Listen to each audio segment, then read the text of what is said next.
For context, ilang taon akong nasa abroad. Hindi ko sasabihin kung saan, basta malayo at malamig minsan. Umalis ako kasi sa Pilipinas, kahit anong sipag ko dati, parang laging kulang. Hindi ako nag-abroad para yumaman. I went para makahabol sa buhay, para may maipon, at para hindi laging emergency ang pera. Sa totoo lang, hindi madali. Yung unang year ko, parang survival mode. Work, uwi, work ulit. I missed birthdays, Christmas, pati mga simpleng Sunday lunch sa bahay. Yung mga araw na pagod ka na, pero kailangan mo pa rin tumayo. Kasi rent is due, bills are due, and you cannot afford to break down. May mga panahon din na nagkasakit ako, pero ayoko sabihin sa bahay. Kasi ayoko silang mag-alala. I learned to carry things quietly. Kahit ganun, consistent ako magpadala. Hindi always malaki, pero regular. Hindi rin ako nagbibilang kasi pamilya ko yon. Alam ko din na sa bahay, hindi naman stable ang income. May mga kapatid akong nag-aaral nun. Hindi ko sinasabi na akong bumuhay sa lahat. Ang sinasabi ko, alam ko may ambag ako sa pag-ikot ng buhay namin.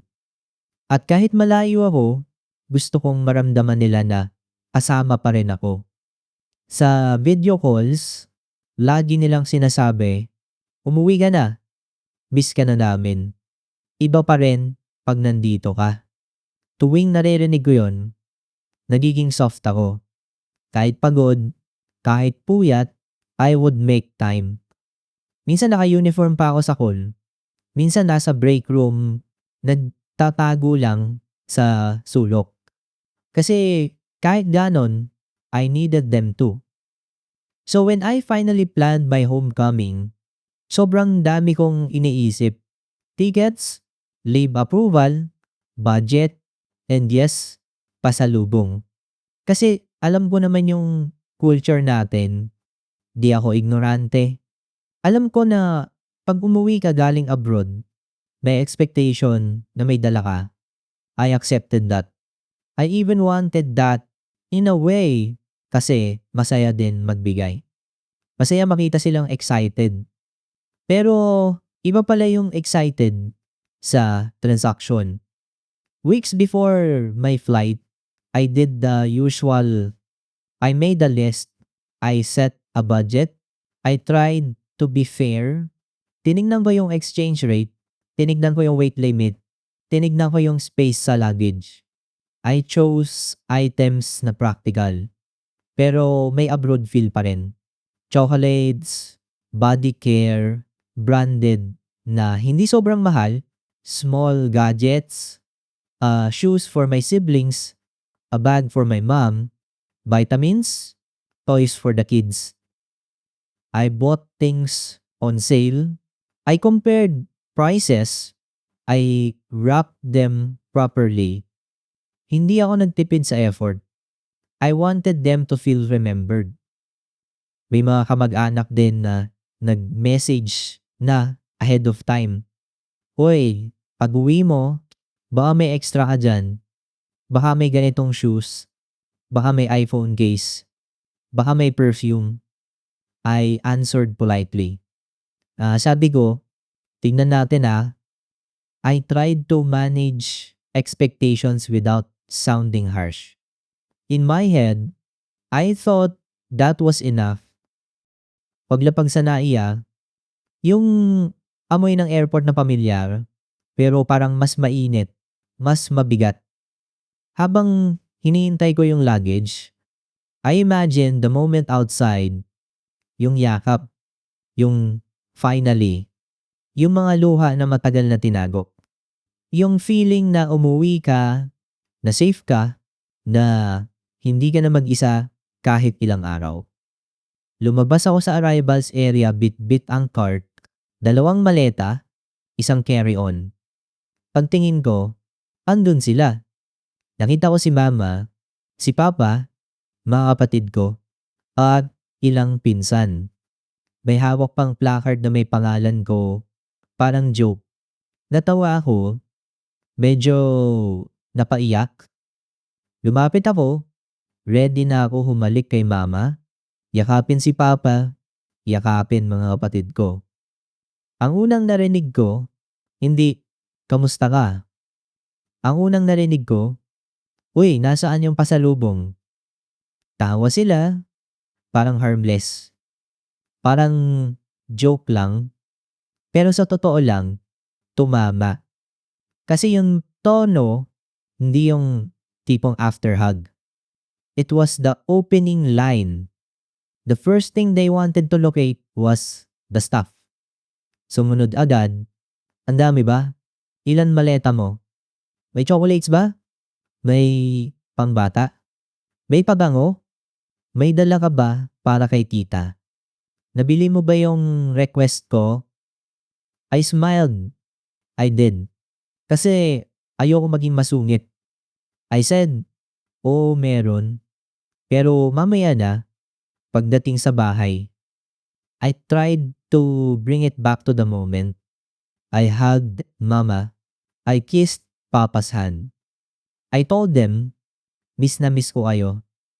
I meant it, pero habang naglalakad kami papunta sa sasakyan, ang usapan halos puro laman ng maleta. Sa car ride pa uwi, I was sitting in the back, squeezed between a box and a bag. I wanted to ask about their health, their days, what changed in the neighborhood. I wanted to hear stories. Pero bawat attempt ko napuputol ng, "Ay, ano nga ulit yung dala mo? Uy, may extra ka ba dyan? Sana may ganito." Si mama, tahimik lang. Si papa, nagtanong ng, "Pagod ka?" I answered yes. He nodded. That was it. Then my cousin asked, "May branded shoes ka ba? Kahit used okay lang." I looked out the window. I tried to tell myself, they're just excited. I tried to be reasonable. I tried to remember that people are happy in their own ways. Pagdating namin sa bahay, I expected na immediate family lang. Kasi yun ang sinabi, kami lang, simple lang.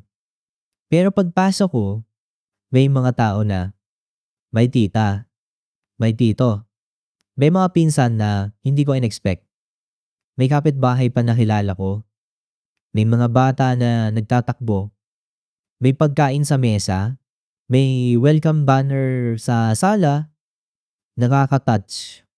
Pero before I could even sit, may lumapit na agad. "Uy, nandiyan na ba yung mga dala mo? Pwede na ba buksan? May pasalubong ka ba sa amin?" Hindi ko alam kung paano ko ipapaliwanag yung feeling. Hindi siya galit agad. It was more like may part ng dibdib mo na biglang nalaglag tapos you keep smiling para hindi halata. I told everyone, "Sandali lang ha, pahinga muna ako konti." I went to my room, same cabinet, same old posters. Pero iba na yung pakiramdam. Parang guest na ako sa sariling bahay. After shower, I came down. I thought, okay, now we talk. Now we eat. Now we reconnect. We started eating. But even at the table, the topic kept circling back. "Anong chocolate dala mo? May vitamins ba? May bag ka ba sa akin? Yung request ko, nasaan? May pang regalo ka ba sa inaanak mo?" I answered politely, "Meron." I kept my tone calm. Kasi ayoko masira yung unang gabi ko. After dinner, they insisted, buksan na natin. So we did. We opened the luggage in the living room, parang raffle. People gathered around. Someone took a phone out to record. like it was an event. I felt uneasy, but I let it go. I started distributing. I gave Bama her bag. She smiled. She said, "Salamat." I gave Papa his watch. He nodded. Oh, wait oh. I gave my siblings their shoes and shirts. They were happy. I gave the kids their toys. They screamed and ran. So far, it felt normal. It felt like maybe I overthought it. Then the comments started. Subtle but sharp. Eto lang, yung brand nito. Di yung usual. Ay, ganito lang yung perfume. Wala bang cash? Baka may extra ka pa dyan. One tita laughed and said, "Ay, ang late naman. Akala ko galing abroad." She said it in a light way, like a joke. People laughed. I laughed too. Pero sa loob ko, parang may kumurot. May pinsan akong nagtanong, "Wala kang dala na phone?" I said, "Wala. Sorry. Hindi kaya." He shrugged. Sayang. As if I owed him one. Then someone said, "Ako ba? Meron?" And another, "Kailan ka ulit uuwi? Para mag-request kami." It became less about reunion and more about inventory. Parang listahan. Parang distribution center. I tried to keep it organized. I said, "Guys, limited lang." I tried to bring something for everyone, pero hindi ko kaya lahat. I looked at their faces. Some nodded. Some looked away. Some laughed. One tito, not in a loud way, said, "Alam mo naman dito, mahirap. Ikaw, andyan ka, mas okay ka."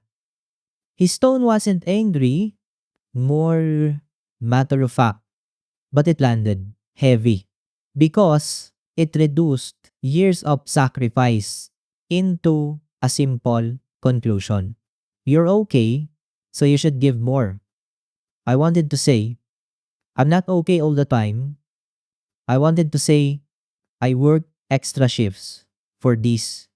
I wanted to say, I skipped things too, but I didn't. I swallowed it. I just said, I understand po. At some point, I realized I hadn't been asked how I was doing. Not in a real way. Not the kind of question where someone waits for your answer. They ask about my salary though. Magkano sahod dyan? May benefits ba? Malaki ba talaga dyan? May ipon ka na? I answered vaguely. Sakto lang. Okay naman. I kept it general, but I could feel the curiosity wasn't concern. It was calculation. It was like they were trying to estimate what else they could request. After the distribution, people started leaving. Some said thank you. Some did not, but they smiled. I stayed polite. I helped clean up. I packed the wrappers. I tried to be a good uwi guest. That night, when everyone was gone, I sat on my bed and stared at the wall. I wasn't expecting praise. I was expecting connection. I came home for warmth. I came home to feel like a son, a sibling, a person. Instead, I felt like a balikbayan box with legs. I told myself, maybe it's just the first night. Maybe tomorrow will be better.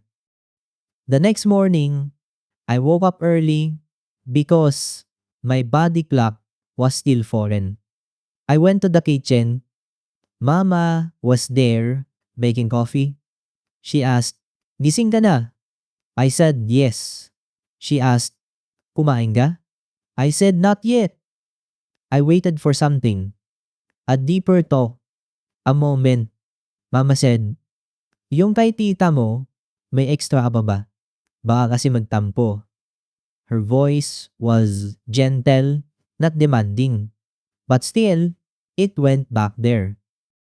I said, "Ma, yun na po yung budget ko. Yun na yung dala ko." She looked at me. "Alam mo naman sila." I said, "Oo, alam ko." She went quiet. Then she said, "Pasensya ka na. Nahihiya ako minsan." That line hit me more than the request because it sounded like she knew and she felt stuck between me and them. The rest of the day became a cycle, people visiting, people dropping by. Some I genuinely missed, some I barely knew. Every visit came with a greeting that included the word pasalubong. May dala ba? I tried to be patient. I offered snacks. I talked about safe topics. I asked about their kids, their work, their health. But the requests kept slipping in. Sometimes direct, sometimes wrapped in jokes. One cousin said, "Next time ha, gusto ko laptop." He laughed. I smiled politely and said, "Tignan natin." Inside, I thought, next time, I might not come home for a while. On the third day, I met an old friend. We sat in a small cafe. He asked, "Kamusta ka talaga?" Just that. Straight. Simple. I felt my eyes get hot and I had to look away. I told him, "Pagod ako. Parang hindi ako umuwi bilang ako." He listened. He didn't interrupt. He didn't say, "At least andiyan ka." He said something that stayed with me. Minsan, pag matagal kang nawala, may version sila ng you na nabuo sa isip nila. Hindi na ikaw yun. Minsan, hindi nila alam paano ka kausapin bilang tao. That made sense. It didn't erase the hurt, but it gave shape to it. Pag uwi ko, I tried to be more intentional.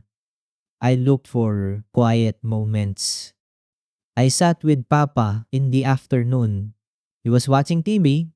I said, "Pa, kamusta ka?" He nodded. "Okay lang." Then, I asked again, "Yung katawan mo, okay pa ba?" He looked at me and said, "Sakto lang, masakit tuhod." Simple. Then he added, "Ikaw, payat ka." His voice softened. It wasn't a big speech, but it felt real.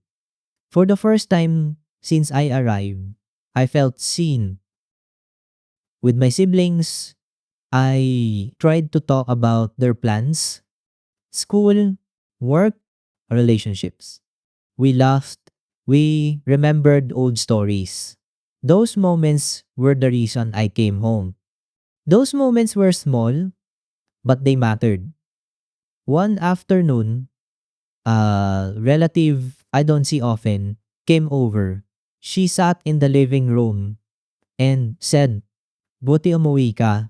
May dala ka ba dyan na pangregalo sa anak ko? Kahit cash na lang." She said it calmly, like it was normal. I answered calmly too.